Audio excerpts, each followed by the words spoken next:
Hello, नमस्ते, जय हिंद। मैं अभिषेक आपका आपके अपने YouTube चैनल स्टेनो बाई अभिषेक पर स्वागत करता हूं। आइए आज की वीडियो में अपन जानते हैं सब कुछ स्टेनो के बारे में। सबसे पहले अपन देखते हैं स्टेनो क्या है।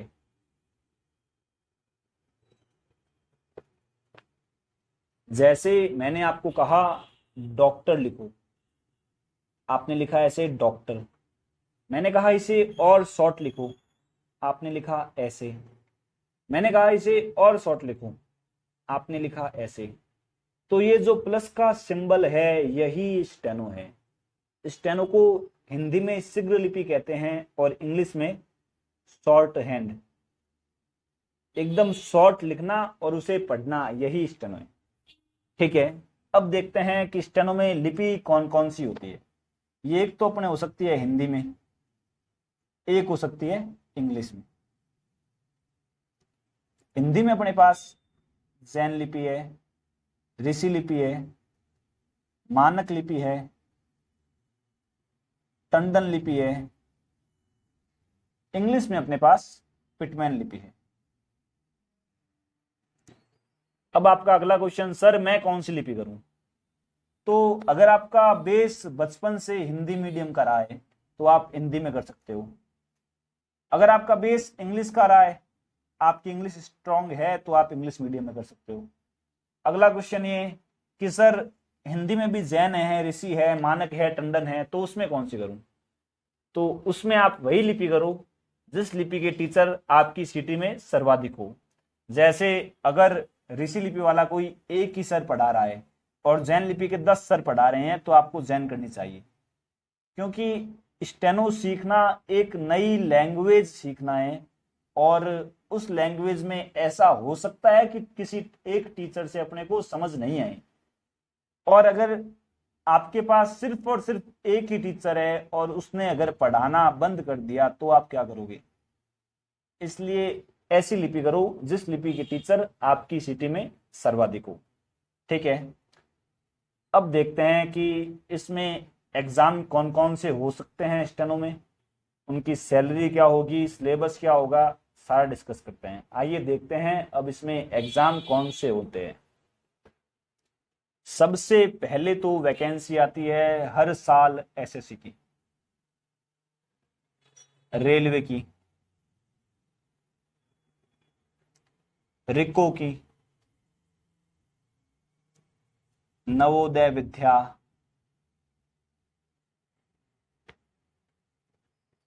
AIIMS, army. इन सारों में सेंट्रल में वैकेंसी आती ही रहती है। सबसे अच्छी बात है कि एसएससी और रेलवे की वैकेंसी लमसम हर साल आती है। ठीक है, और स्टेट लेवल पे होती है। कोई भी बोर्ड हो, जैसे राजस्थान में RSMSSB एग्जाम कंडक्ट करवाता है। कोर्ट में एग्जाम होता है स्टेनो का। ठीक है, लोकसभा विधानसभा रिपोर्टर में, कोई और यूनिवर्सिटी हो उसमें वैकेंसी आती है। इतनी जगह है जिसमें वैकेंसी आती ही रहती है स्टेनो की। अब देखते हैं कि इसमें लगने का क्या प्रोसेस है। सबसे पहले देखते हैं अपन एसएससी का। एसएससी हो या रेलवे हो, रिको हो, नवोदय विद्या हो, एम्स हो, आर्मी हो, जो भी सेंट्रल की वैकेंसी होती है, उन सारों में प्री का एग्जाम होता है और उन सारों का सिलेबस एक ही होता है। सिलेबस क्या होता है उनका? एक तो होता है इंग्लिश,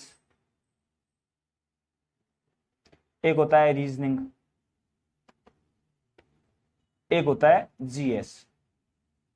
ठीक है, जीएस में जनरल साइंस हो गया, करंट अफेयर्स हो गया, इंडिया जीके हो गया। इस एग्जाम को क्रैक करने के बाद आपके पास स्टेनो का एग्जाम होता है। उसमें आपको स्टेनो लिखनी होती है, जिसमें एक तो 80 वर्ड प्रति मिनट होता है, एक 100 वर्ड प्रति मिनट होता है। वो हर वैकेंसी में अलग से मेंशन होता है। ठीक है, अब देखते हैं RMSSB हो गया या रिपोर्टर, इन दो की बात कर रहा हूं मैं। इन दो में भी प्री का एग्जाम है। सिलेबस क्या है उसका? हिंदी, राजस्थान की बात कर रहा हूं मैं, इंग्लिश, जीके, राजस्थान जीके और साइंस। ठीक है, फिर आगे कोर्ट और रिपोर्टर, इसमें कोई प्री का एग्जाम नहीं होता। सबसे अच्छी बात यह है कि पूरी स्टेनो में कहीं भी मैथ्स नहीं है। आधे भारत को मैथ्स का फोबिया है, तो इसमें मैथ्स कहीं नहीं है। और अच्छी बात यह है कि ये जो प्री का एग्जाम जिसमें होता है, राजस्थान में अब कोई भी एग्जाम देने के लिए सीईटी मस्ट कर दिया है, तो स्टेनो में कहीं भी सीईटी का एग्जाम नहीं होता। तो यहाँ अगर आपके पास स्टेनो की स्किल है तो आपका जॉब लगना थोड़ा और आसान हो सकता है। ठीक है, अब देखते हैं कि कोर्ट का एग्जाम कैसे होता है या इन सब का एग्जाम कैसे होता है, आइए देखते हैं। सबसे पहले अपन देखते हैं कोर्ट के बारे में, कोर्ट का एग्जाम कैसे होता है और इसकी वैकेंसी कब कब आती है राजस्थान हाई कोर्ट की, और अब वैकेंसी कब आने वाली है। कोर्ट में सबसे पहले कोई प्री का एग्जाम नहीं है, आपको ना कोई हिंदी पढ़नी, ना कोई इंग्लिश पढ़नी, ना कोई जीके पढ़नी, ना कोई साइंस पढ़नी। तो एग्जाम किसका है इसमें? एक तो एग्जाम स्टेनो का, वो भी 70 की स्पीड में, मात्र 6 मिनट, 420 शब्द वो आपको बोलेंगे, वही लिखना है, वही टाइप करना है। दूसरा exam type oblique speed test. तीसरा एग्जाम एफिशिएंसी।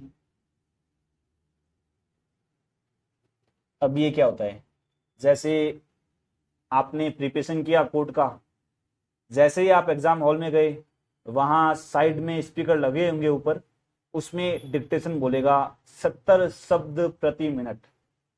जैसे मैं एग्जाम्पल दे रहा हूं, माननीय उच्च न्यायालय द्वारा विभिन्न मुद्दों पर बहस के लिए 2 पार्टियों को आमंत्रित किया गया है, ऐसे वो आपको बोलेंगे। उसको आपको शॉर्ट में लिखना है और उसे ही वापस टाइप करना है। वो आपको 70 शब्द प्रति मिनट के हिसाब से 6 मिनट तक बोलेंगे, 420 शब्द होंगे। उन 420 शब्दों को आपको 5 मिनट देंगे पढ़ने के लिए, फिर 1 घंटा देंगे उसको टाइप करने के लिए देख के। जैसे ही आपने टाइप कर दिया तो आपकी वो स्क्रीन ऑफ हो जाएगी। उसके बाद आपका नया एग्जाम होगा टाइप स्पीड टेस्ट का। उसके लिए उसमें पूरे में से पूरे नंबर लाने के लिए आपको 67 की स्पीड चाहिए। अगर आप हिंदी स्टेनो करते हो तो आपकी टाइप हिंदी में होनी चाहिए, अगर आप इंग्लिश स्टेनो करते हो तो आपकी टाइप इंग्लिश में होनी चाहिए। उसको इसके लिए मिनिमम मार्क्स 22.5 नंबर है। ठीक है, फिर होता है एफिशिएंसी। ये क्या होता है, जैसे आपको एमएस वर्ड दिया और कहा कि एमएस वर्ड में तीसरे नंबर पहरे को बोल्ड कर दो, तो उसको बोल्ड करना, इटालियन करना, उसके बीच में गैप बढ़ाना, उसका कलर चेंज करना, यही एफिशिएंसी है। कोर्ट का सारा प्रोसेस यही है। कोर्ट में जॉब लगना बहुत आसान है, क्योंकि इसमें अपने को कुछ याद नहीं करना, अपने को जीके नहीं पढ़ना, हिंदी नहीं पढ़ना, इंग्लिश नहीं पढ़ना, साइंस नहीं पढ़ना। अपने को वही लिखना है जो एग्जामिनर बोलेगा, अपने को वही टाइप करना है स्पीड टेस्ट में जो वहां पहले से टाइप होके रखेगा। बस अपने को प्रैक्टिस करनी है अच्छी। एक और अच्छी बात यह है कि कोर्ट की सैलरी भी अच्छी है। सैलरी पूरी स्टेनो का ग्रेड पे 3600 है। 3600 ग्रेड पे, यानी प्रोबेशन में आपको 23-24 हजार मिलते हैं और उसके बाद 35 से 40 हजार मिलते हैं। तो सैलरी अच्छी होगी इसकी। अच्छी बात एक और ये है कि इसमें आपको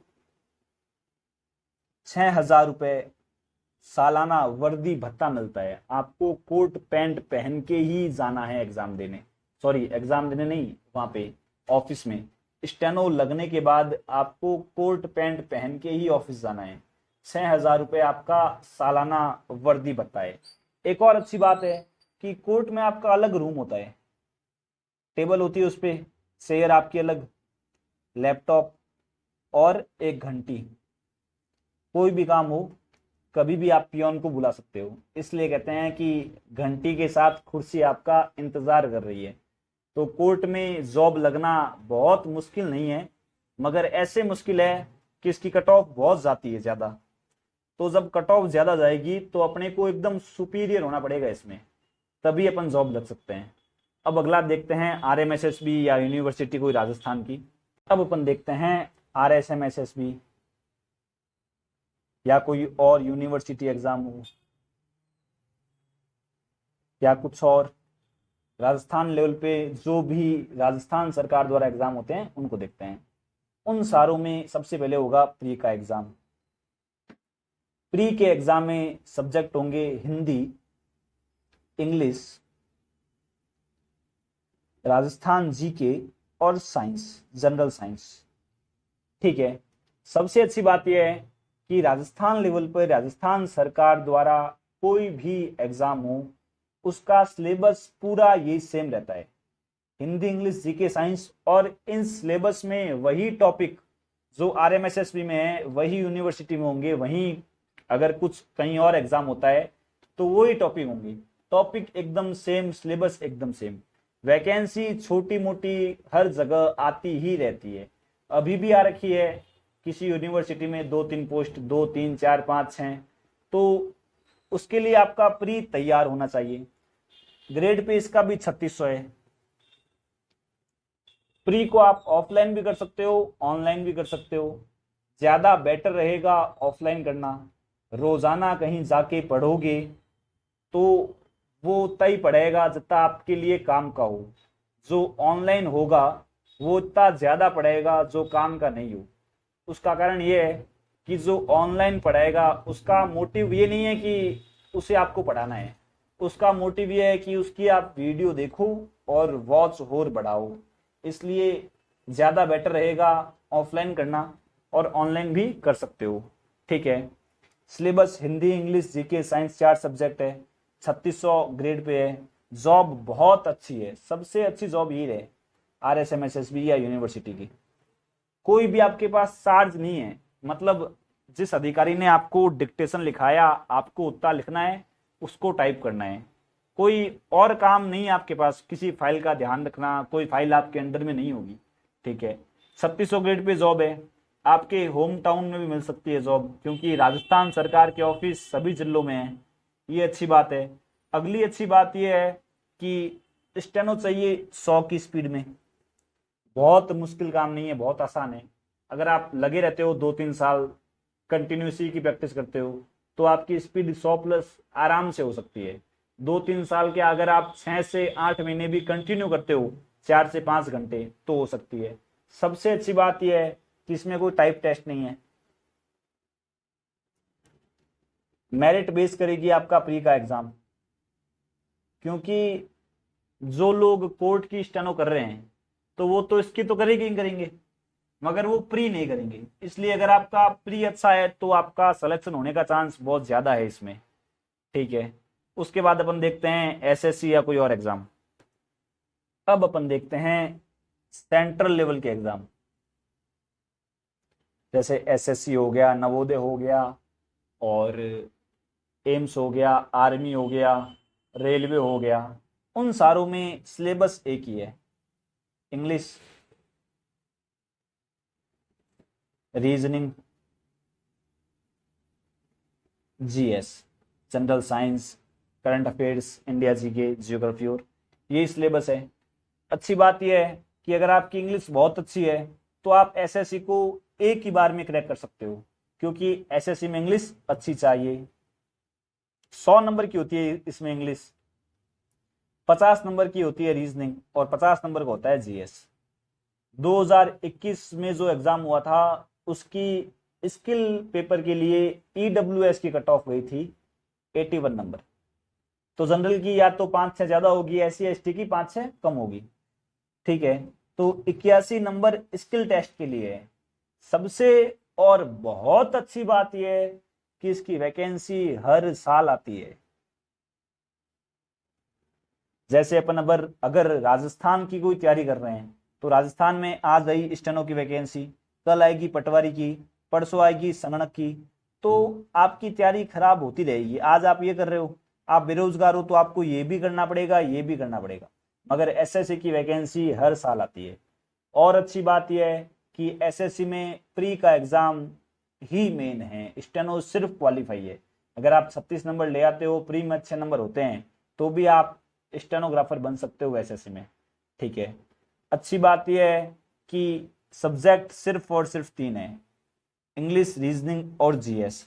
जॉब लगना आसान है। आसान क्यों है? क्योंकि हर साल वैकेंसी आती है। इस बार आपका थोड़ा इंग्लिश कमजोर है तो एक साल में बहुत अच्छा हो सकता है, एक साल में रीजनिंग हो सकती है। रीजनिंग तो वैसे भी सबसे आसान है। एग्जाम मोड होगा इसका ऑनलाइन, कंप्यूटर पे एग्जाम होगा। बाकी आरएमएसएसबी का ऑफलाइन होगा, राजस्थान का ओएमआर बेस, ये ऑनलाइन एग्जाम होगा। ठीक है, और दूसरी बात देखते हैं अपन। दूसरी अच्छी बात यह है कि जैसे एसएससी की तैयारी कर रहे हो और आपका सिलेक्शन किसी कारणवश प्री में नहीं हुआ तो 2 महीने बाद नवोदय की आ जाएगी, 2 महीने बाद रेलवे की आ जाएगी, 2 महीने बाद कहीं एम्स में आ जाएगी तो कहीं आर्मी में आ जाएगी। तो एक साल में आपके पास 6-7 ऐसे एग्जाम होंगे जिनका सिलेबस एक ही होगा।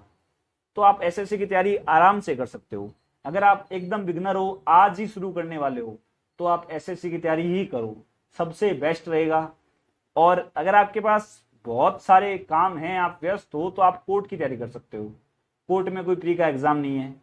इसमें प्रॉब्लम यह है कि जैसे कोई राजस्थान बीकानेर से है तो सेंट्रल के बहुत सारे ऑफिस बीकानेर में नहीं है, तो आपको होम टाउन मिलना थोड़ा मुश्किल है। बाकी जॉब अच्छी है, ग्रेड पे इसका सबसे अच्छा है। एक का 2400 है, एक का 4800 है।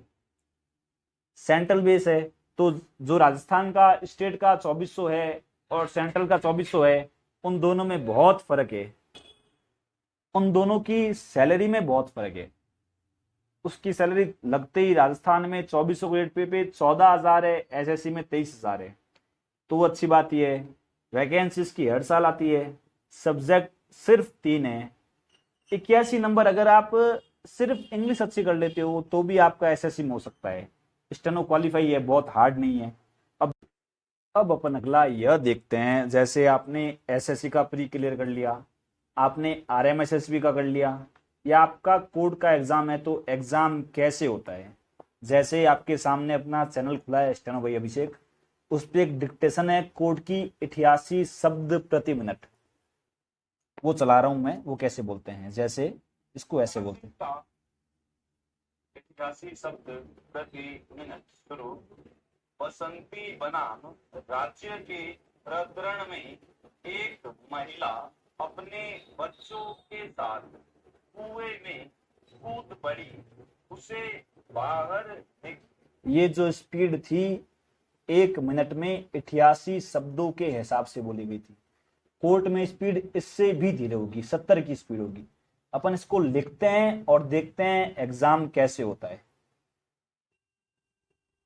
लिखना आपने को इस पेंसिल से है, मैं अभी पेन से लिख रहा हूं ताकि आपको साफ दिख सके। जैसे शुरू करता हूं, शुरू।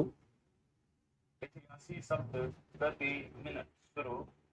बसंती बनाम राज्य के प्रकरण में एक महिला अपने बच्चों के साथ कुएं में कूद पड़ी, उसे बाहर निकाले जाने के बाद उसने स्वेच्छया अपने कृत्य तथा ऐसे करने के कारण के बारे में लोगों बनाम राज्य के बाद, जैसे अपन ने लिखा बसंती बनाम राज्य के प्रकरण में एक महिला अपने बच्चों के साथ कुएं में कूद पड़ी, उसे बाहर निकाले जाने के बाद उसने स्वेच्छया अपने कृत्य तथा ऐसे करने के कारण के बारे में लोगों। ये तो अभी लिखने में कंफर्ट नहीं हो पा रहा है, नीचे लिखना पड़ रहा है वीडियो रिकॉर्ड करने के लिए और पेन से लिखना पड़ रहा है, मगर वहां भी आपको ऐसे ही लिखना होगा जैसे मैंने पढ़ा, उसको ऐसे पढ़ना पड़ेगा और पढ़ने के बाद उसे 60 मिनट में टाइप करना होगा। यही स्टेनो का एग्जाम होता है। कोर्ट में इसके बाद टाइप होगा, फिर एफिशिएंसी होगा, बाकी कहीं टाइप एफिशिएंसी नहीं होगा, सिर्फ इतना ही होगा। स्टेनो आप ऑनलाइन भी सीख सकते हो, मैं ऑनलाइन भी इसी चैनल पर करवा रहा हूं। और अंत में यही कहूंगा कि आप अधिक से अधिक लोगों को यूट्यूब और टेलीग्राम चैनल शेयर कीजिए, सब्सक्राइब करवाइए, ताकि बहुत सारे लोगों को इसका फायदा मिल सके। धन्यवाद।